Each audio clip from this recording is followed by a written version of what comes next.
할렐루야. 우리 그 코로나 상황에서 보니까 뉴스에 여러분 다 보셨으니까 아시겠습니다만 기독교, 개신교가 98%는 이상이 없는데 2%래. 1.7.5, 1.75에 거기에 이게 발병이 돼서 지난주에 교회에 다 말씀드렸지요.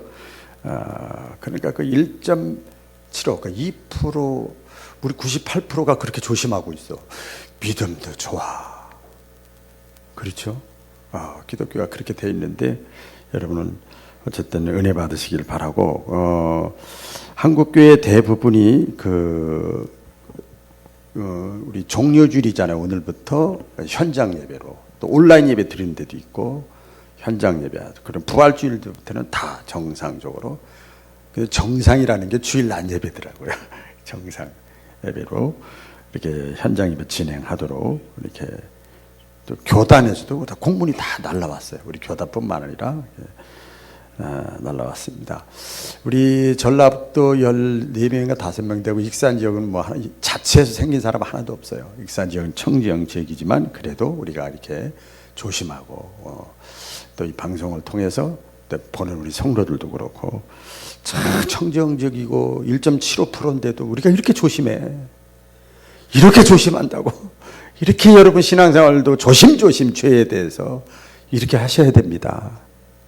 깨닫는 거예요. 깨닫는 거예요.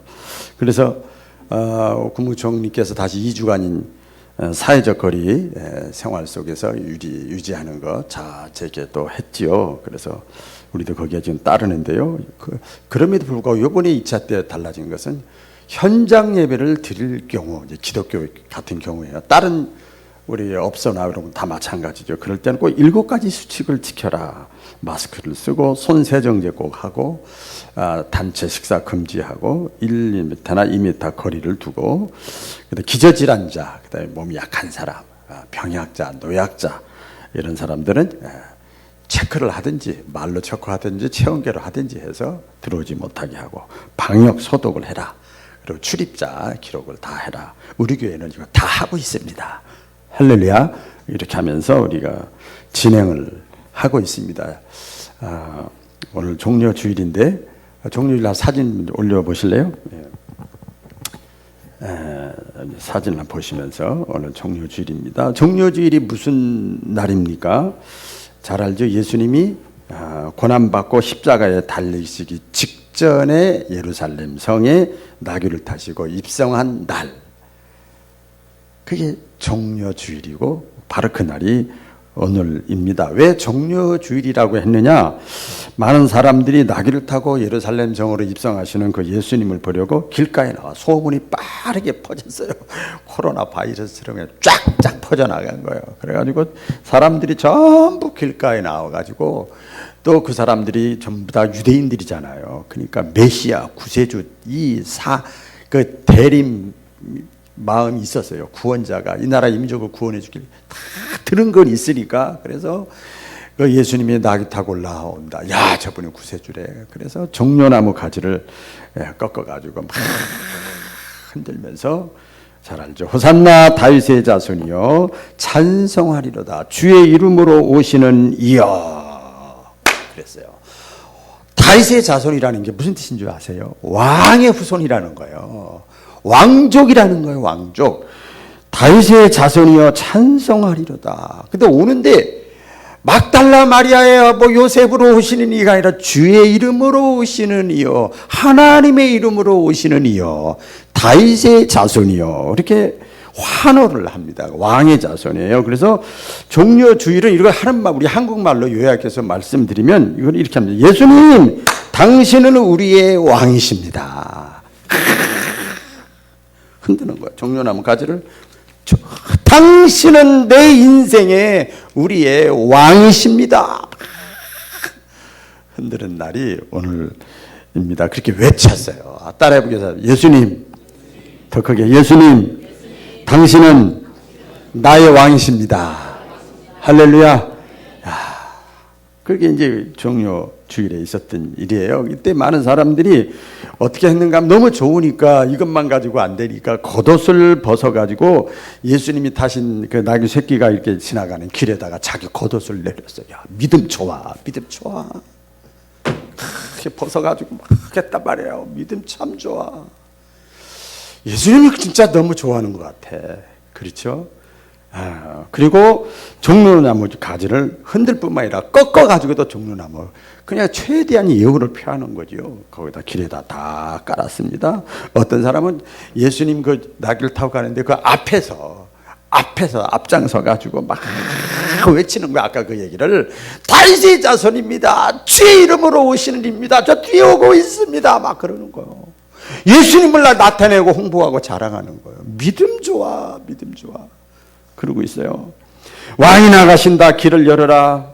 또 어떤 사람은 뒤에서 따르면서 말을 하는 거예요. 호산나, 찬송을 받으실 주의 이름으로 오시는 위대한 왕이시여.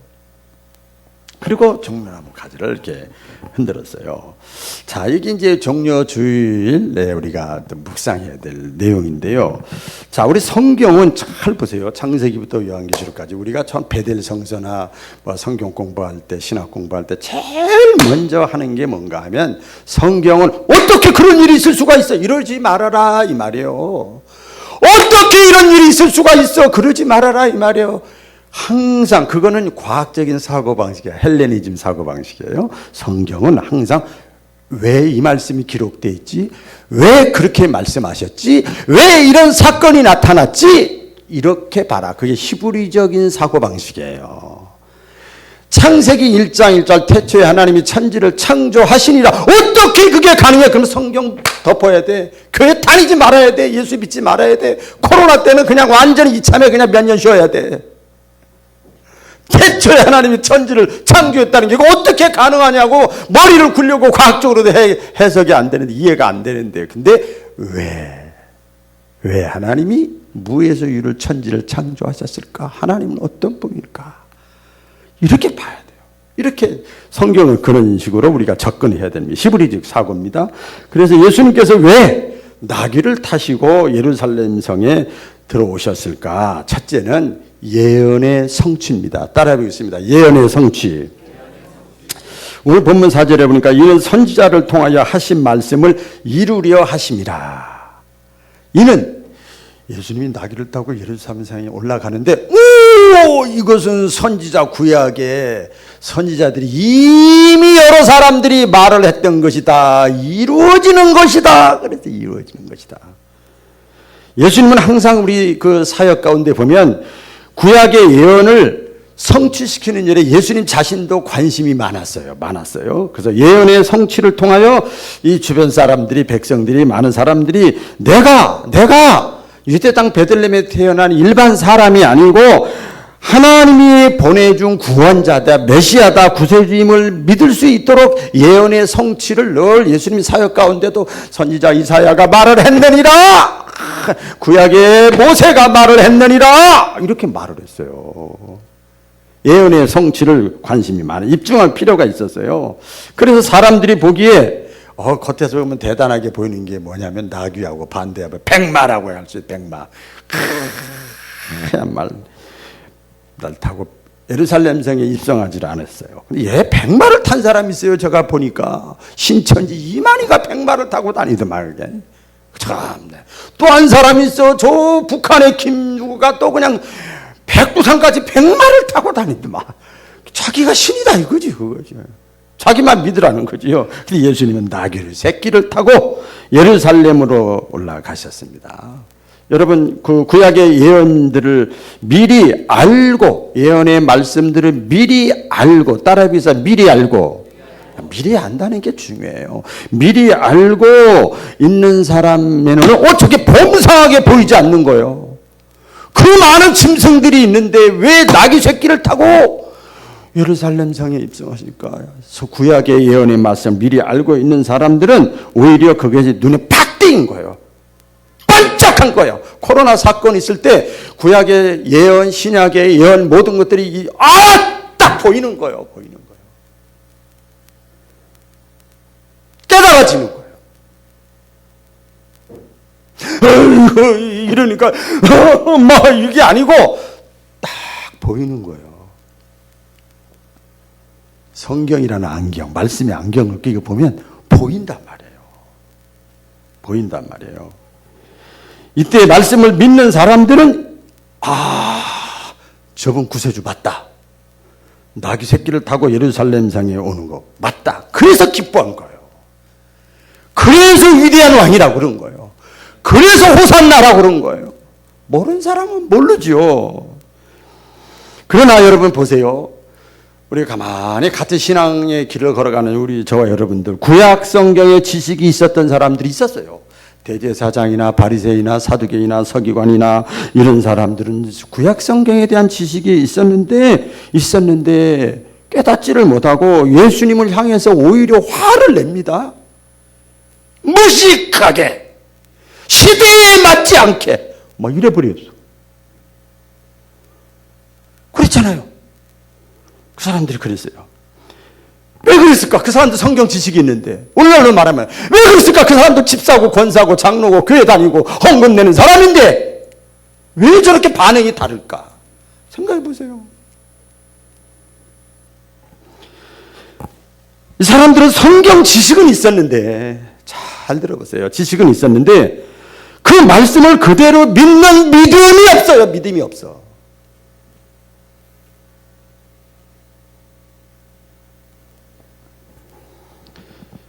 여러분, 말씀의 지식이 중요한 것이 아니라 말씀을 믿는 신앙이 중요한 거예요. 예수님 뭐라고 그랬어요? 나더러 주여 주여 하는 자마다 천국에 들어가는 게 아니고 내 아버지의 뜻대로 그 말씀을 믿고 결단해야 될 때, 행동해야 될 때, 선택해야 될 때, 판단해야 될 때 내 아버지의 뜻대로 행하는 자라야 들어가리라. 말씀했잖아요. 어려워요, 이 말씀이? 너무 쉽잖아요. 너무 쉽잖아요. 여러분, 성경을 어떻게 생각하십니까? 성경. 우리 디모데후서 3장 16절 모든 성경은 하나님의 감동으로 된 것으로 교훈과 책망과 바르게 함과 의로 교육하기 유익하다. 말씀했잖아요. 그러니까 성경은 하나님의 영광과 감동으로 쓰여졌기 때문에 성경은 사람의 말이 아니고 하나님의 말씀이에요. 따라해보세요. 성경은 사람의 말이 아니고 하나님의 말씀이다. 믿으시면 아멘. 자, 그래서 내가 교회를 다니고 신앙생활 하는데 성경 지식이 있는데 이 성경을 사람의 말로, 신학자들의 말로, 종교인들의 말로 믿느냐? 하나님의 말씀으로 믿느냐?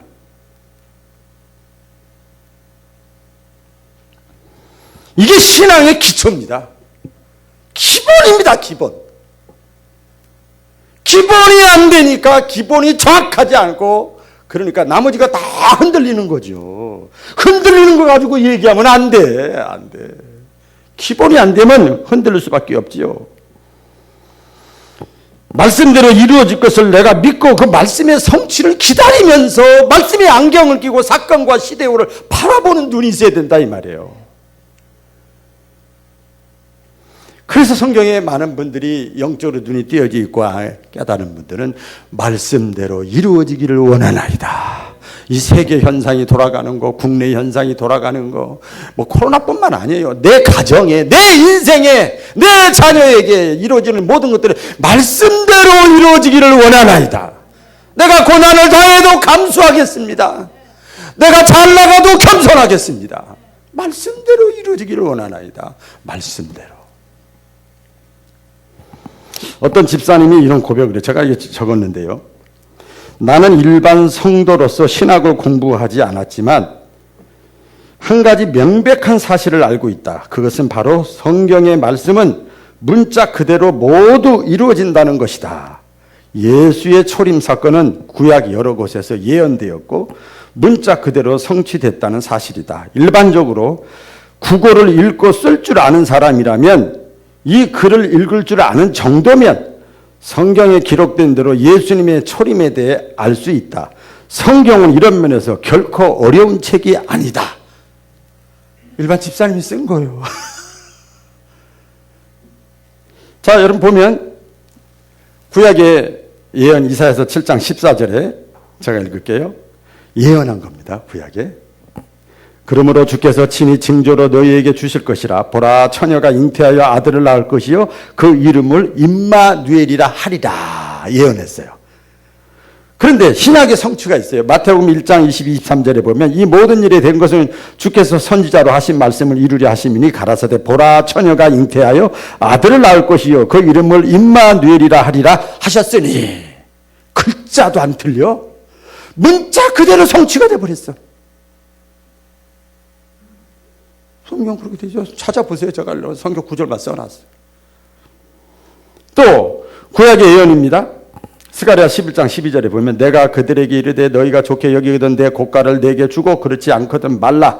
그들이 곧 은 30을 달아서 내 고가를 삼은지라. 이게 뭐예요? 예수님이 신약에 예수님이 가룟 유다에게 은 30냥에 팔릴 것을 예언한 거예요. 사건을 통해서. 문자 그대로 성취된 거예요.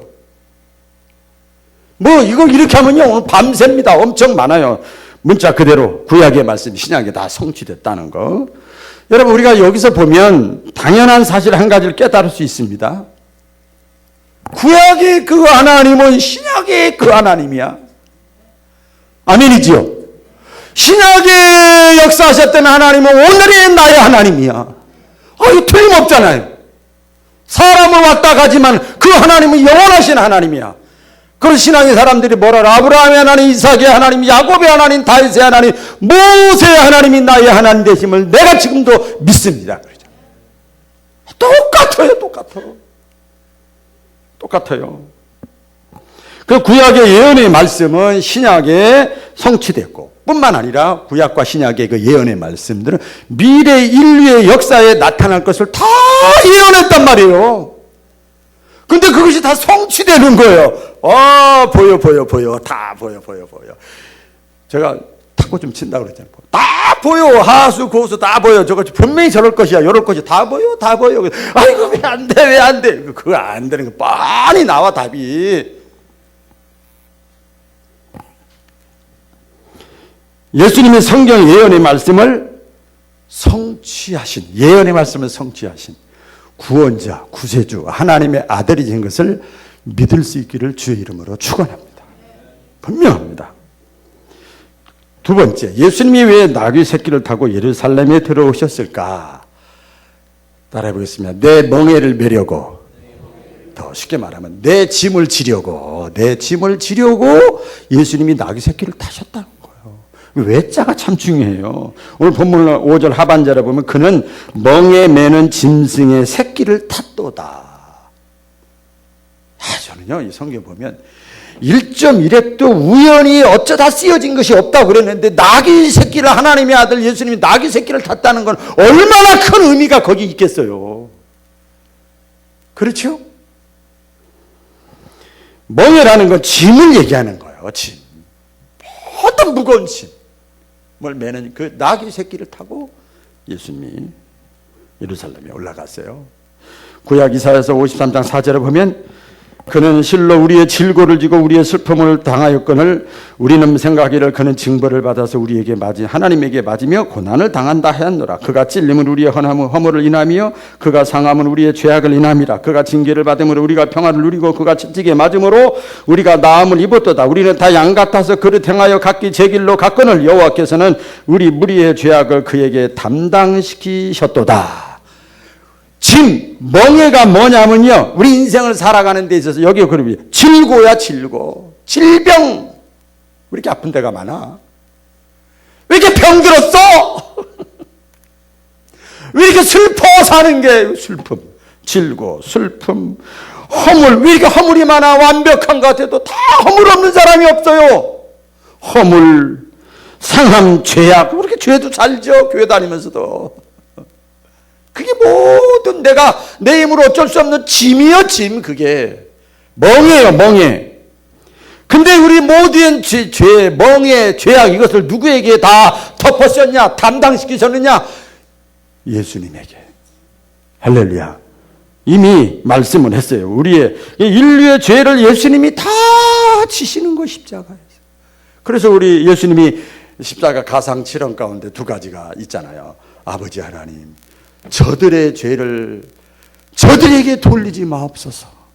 자기를 찔러 죽이고, 그러니까 그 사람 몇 사람이 한 인류의 죄를 내가 다 이루었다.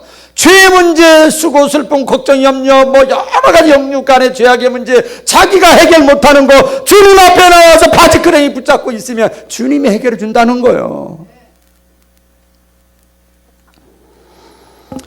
사도 요한도 마찬가지입니다. 요한복음 1장 29절에 그랬죠. 보라, 세상 죄를 지고 가는 하나님의 어린 양이로다. 세상 모든 사람들의 죄를, 멍에를 다 지고 온 하나님의 어린 양이라고 세례 요한이 이미 다 얘기했어요. 예수님도 말씀했죠. 우리 잘 아는 거죠. 마태복음 11장 28절, 수고하고 무거운 짐진 자들아, 수고하고 무거운 멍에를 잔친 자들아, 다 내게로 오라. 다 내게로 오라. 내가 너희를 편히 쉬게 하리라.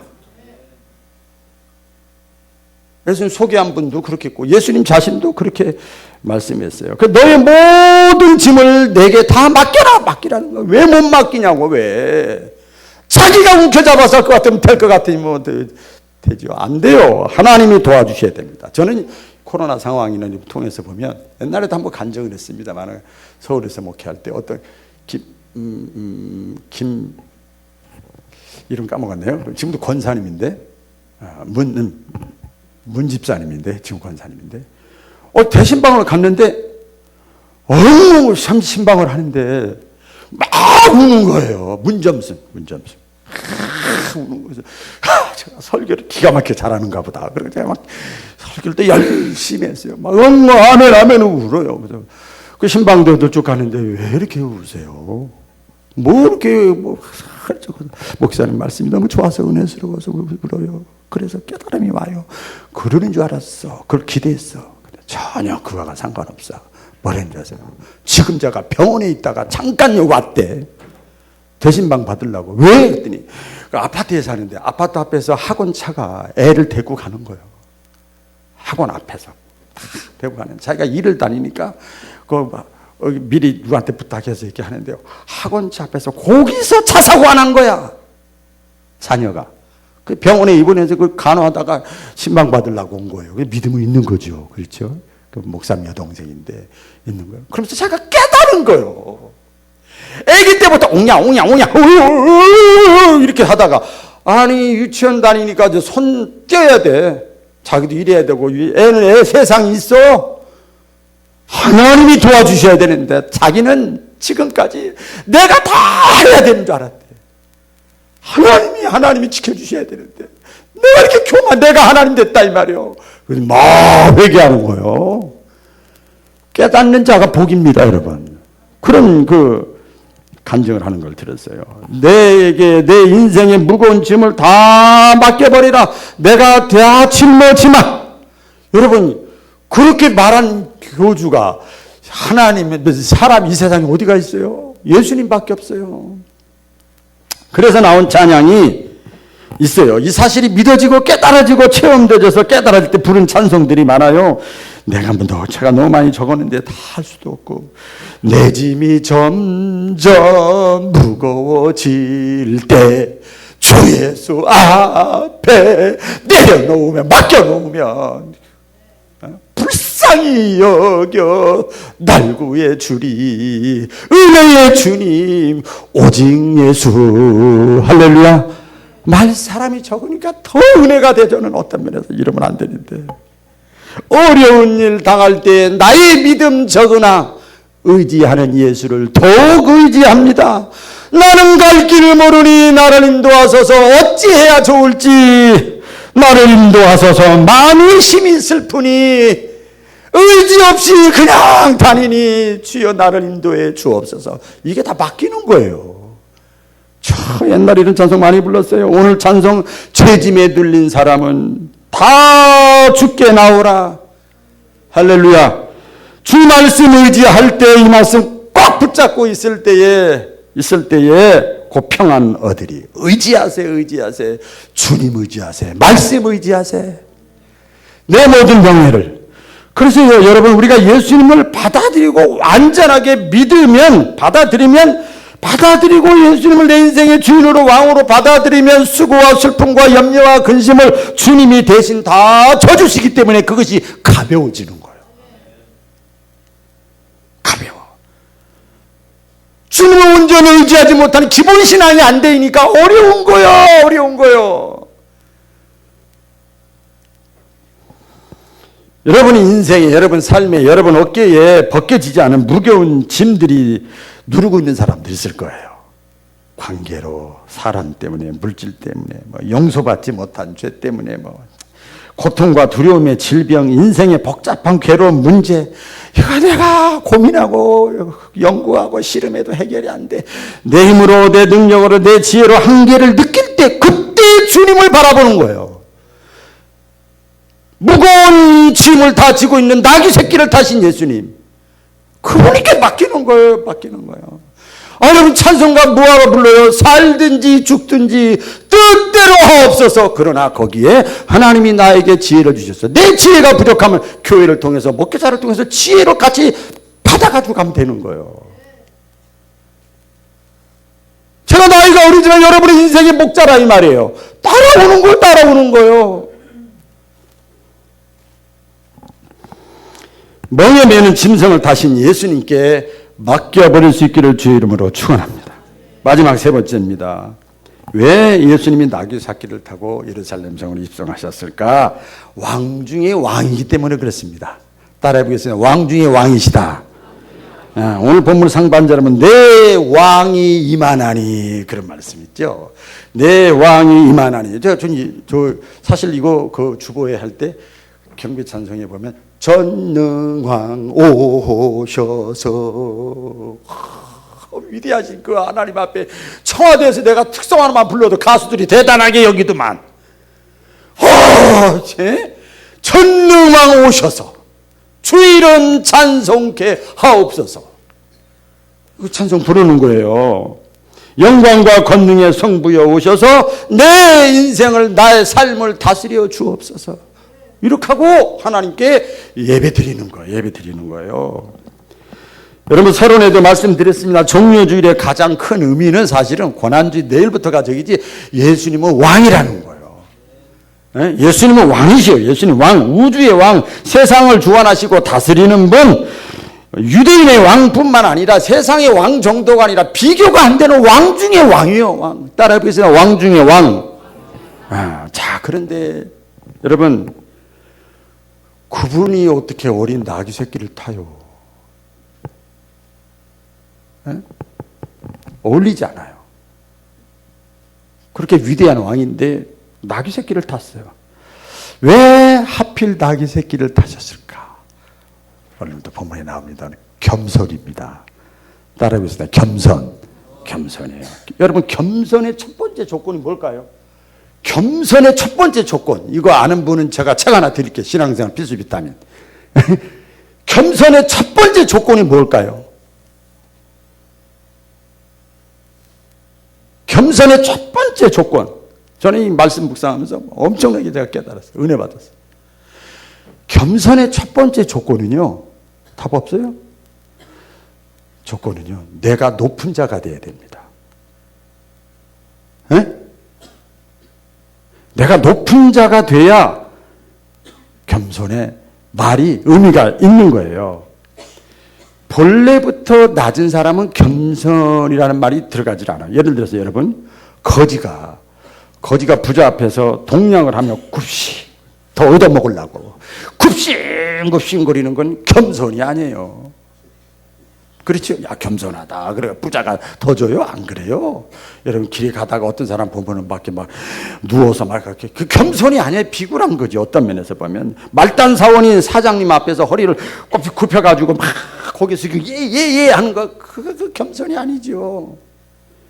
힘없는 사람이 주먹센 조폭 앞에서 막 일로 와. 이러면 고개 팍 숙이고, 이건 겸손이 아니죠. 자기가 원래 낮은데. 그런데 보세요. 부자가, 반대로입니다. 부자가 거지를 멸시하지 않고 불쌍히 여기고 가서 손을 잡아주는 것, 이건 겸손이에요. 사장이 말단 사원의 말을 우습게 듣지 않고 귀담아 듣는 거예요. 청정해서 듣고 인격적으로 대해주는 거, 이 겸손이죠. 아유, 나는 겸손한데 누가 무슨 말을 해도 자기 스타일대로 하는 거, 이거 교만한 겁니다. 힘센 사람이 자기보다 약한 사람은 깔보지 않고 자기 욕을 해도 다 받아주고 하는 사람, 이 사람이 겸손한 사람이야. 한 방이면 가는데도 가만히 다 들어주잖아요. 진짜 된 사람이에요. 겸손한 사람이에요. 예수님이 군병들에게 체포된 것은 힘이 없어서가 아니죠. 잘 아시잖아요. 마음만 먹으면 12명도 더 되는 천군을 불러서 막 능력을 사용해가지고 막 할 수 있지만 그걸 사용하지를 않았어요. 아시지요? 당장이라도 십자가에서 내려올 수 있었지만, 그런 사람들이 얘기하잖아요. 십자가에서 내려와봐. 그러면 우리가 당신이 하나님의 아들인 것을 믿을게. 왜 그 믿으라 안 해도 우리가 다 믿을게. 천만에. 그때 한 달, 두 달밖에 안 가. 그 감격은. 사건과 이 말씀이 접목돼야 평생 가는 거예요. 우리의 고통을 다 담당하시기 위해서 예수님께서 가장 높으신 분이 낮은 자리에 내려오셔서 가장 비참하게 죽으셨어요. 빌립보서 2장 7절이죠. 다 같이 읽어보겠습니다. 시작. 오히려 자기를 비어 종의 형체를 가져 사람들과 같이 되었고 사람의 모양으로 나타나셨음에 자기를 낮추시고 죽기까지 복종하셨으니 곧 십자가에 죽으심이라. 이름으로 하나님이 그를 지극히 높여 모든 이름 위에 뛰어난 이름을 주사 하늘에 있는 자들과 땅에 있는 자들과 땅 아래에 있는 자들로 모든 무릎을 예수의 이름에 꿇게 하시고. 아멘. 자, 오늘 말씀 읽었죠. 우리가 정말 예수님을 왕으로 내가 인정한다면, 예수님을 정말 구원자로 내가 믿는다면, 믿으시면 아멘.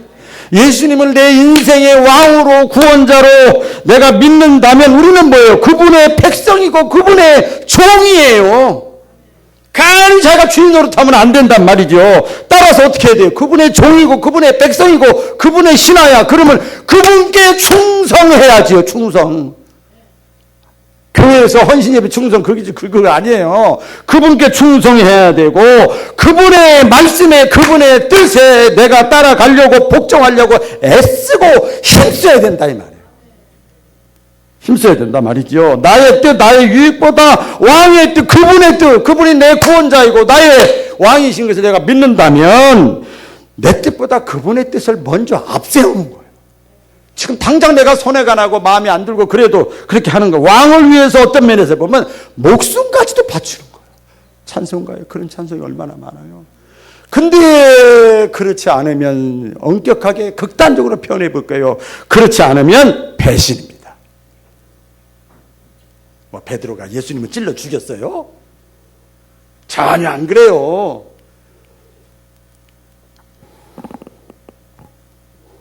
예수님께서 진정으로 나의 왕이신가? 내 인생을 다스리시고 지키시고 보호하시고 나를 인도하시는 분인가? 이것이 믿어지시는 분은 크게 아멘. 그러면 자 이제 아멘에 여러분 같이 동일하게 따라가는 것이 있어요. 그러면 배신하지 마세요.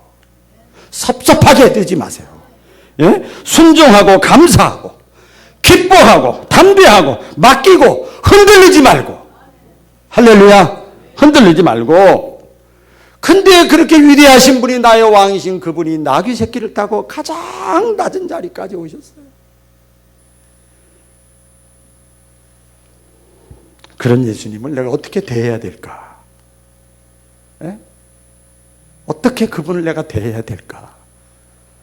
이런 상황에서 다시 한번 생각하고 묵상하는 고민하는 저와 여러분 되기를 축복합니다.